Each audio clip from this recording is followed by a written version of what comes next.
Hi everybody, welcome back. I thought I'd try something new today, and that is talking about classic movies.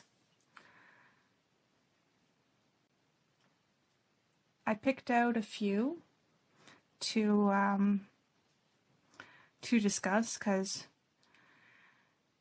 you know, choice in movie is completely arbitrary, so if you happen to really like or dislike these movies, okay, you know, like, not everybody can like everything, right? But if you're looking for movies that you might not have thought of in a while, or have never heard of before, these ones might foot the bill. They're pretty lighthearted ones, because that's how I roll. Okay, so I made notes and everything, so if you hear some crinkling paper in the background, that's what that is. The first one that I have here is called To Sir with Love.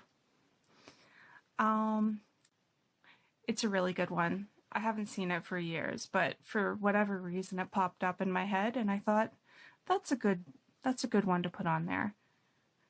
I mean, I haven't met a person who doesn't like that movie who's seen it, right? So that's a good one.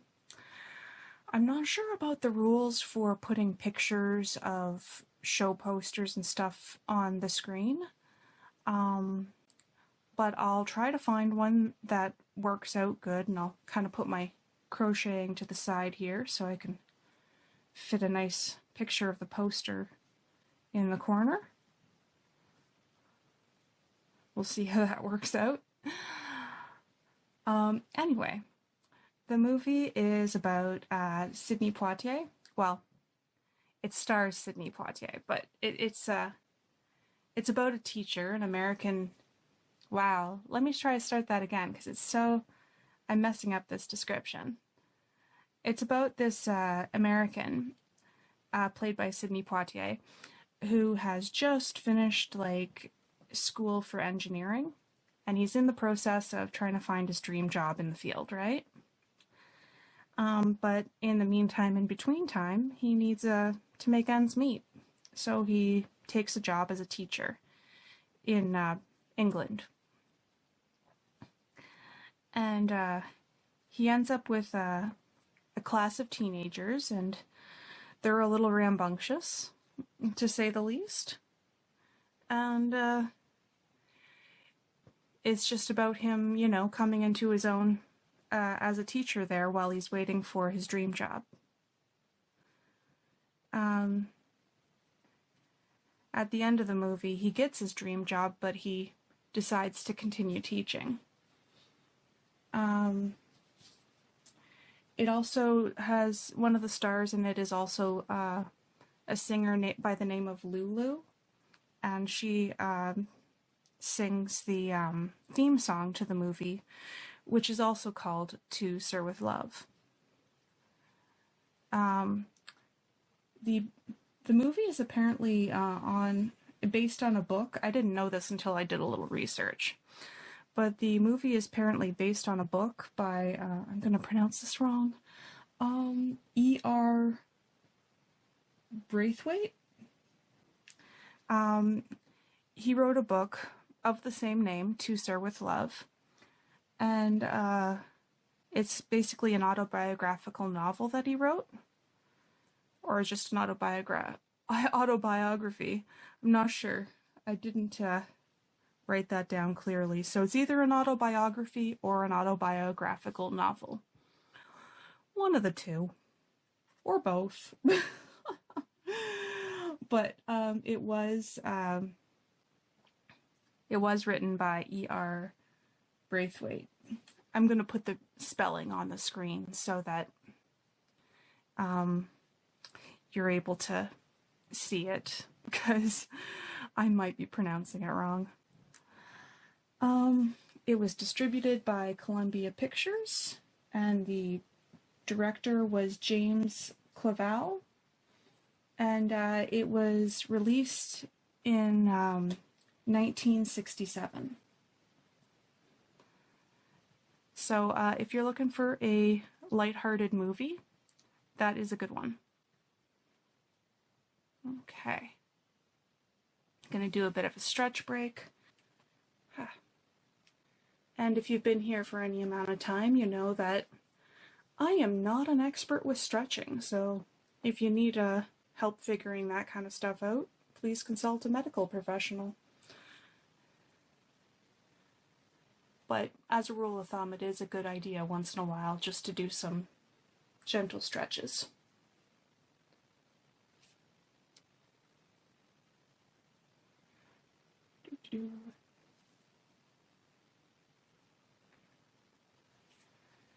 At the end of this, I'm looking at my coffee, which is right next to my notes. I'm totally having a sip of coffee before I start the next thing. The second movie that I picked randomly, because these are just movies that came off the top of my head for lighthearted, fun movies, is another classic movie called No Time for Sergeants. I'll kind of put my crocheting off to the side here, and if I can get a reasonably good movie poster, I will try to put it in this empty space. See, I'm learning. Okay. So,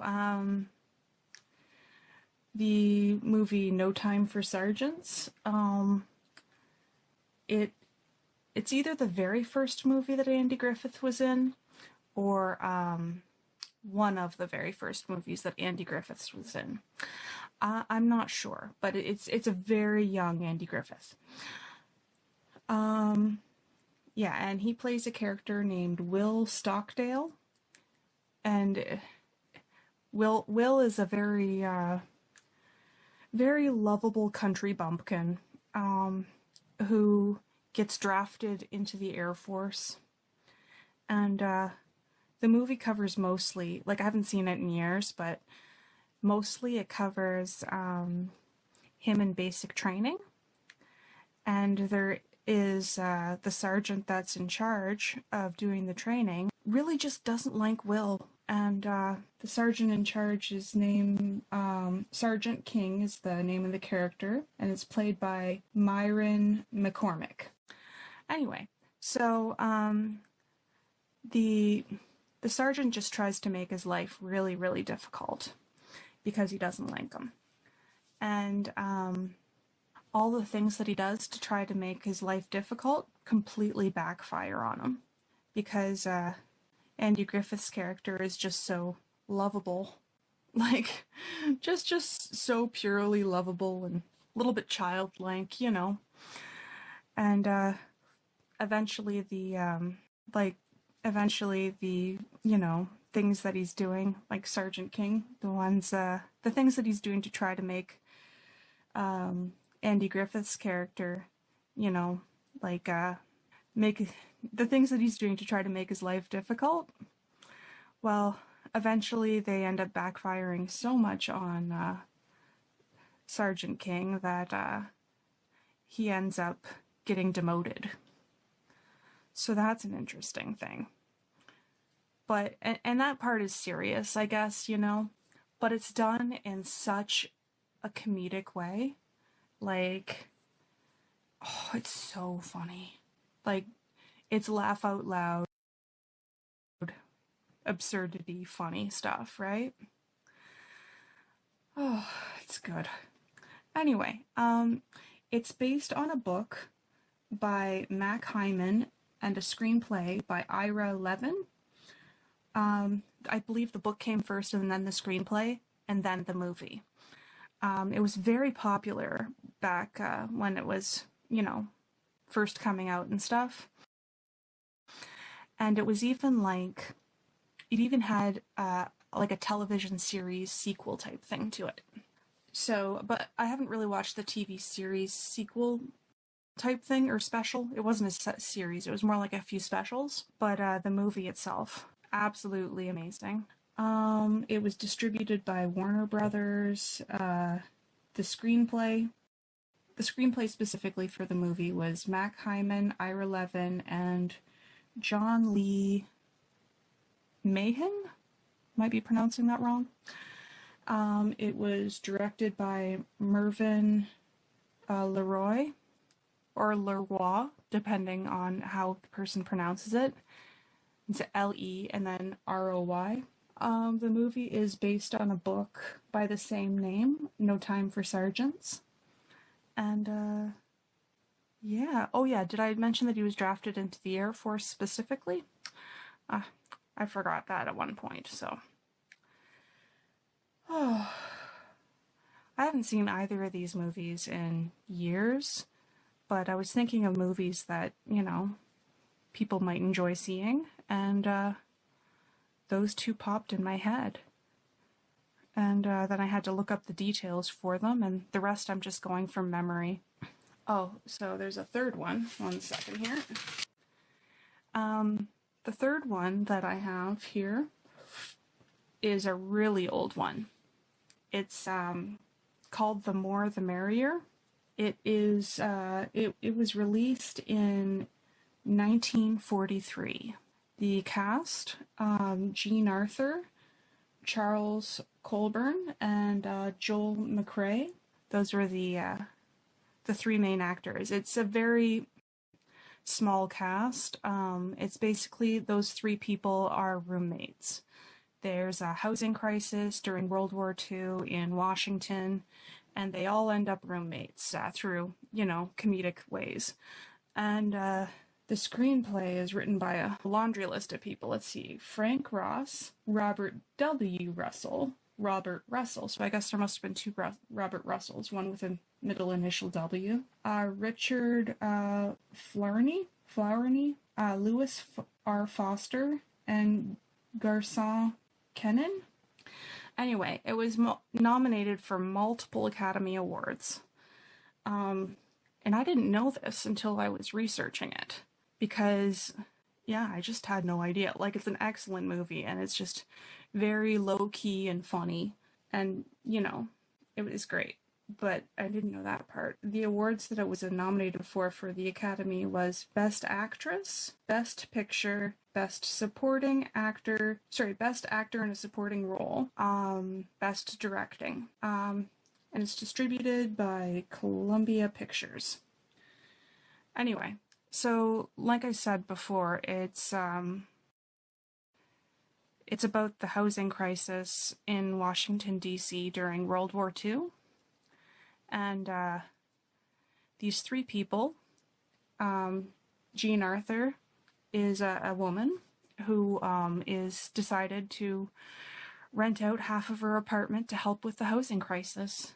And she rents it somewhat, you know, somewhat against her better judgment. She rents that half of her apartment to an elderly man named Mr. Dingle. And he is a little bit of a busybody. And so Mr. Dingle rents half of his half to a soldier that's just passing through and needs a place to stay. That Mr. Dingle thinks just might get along with Connie, which is Jean Arthur's character. And there's a series of, like, hilarious things that happen. And it's done in a very French farce kind of style. I'm not sure if you guys know what that is, French farce. The style involves a lot of people going in and out of doors, which is not the best way to describe it, but it's the best way I can do off the top of my head. And, it's a lot better than what I'm describing too, because it's pretty darn good. And I'm already at the end of the row. Thank you so much for watching, and I'll see you on the next row.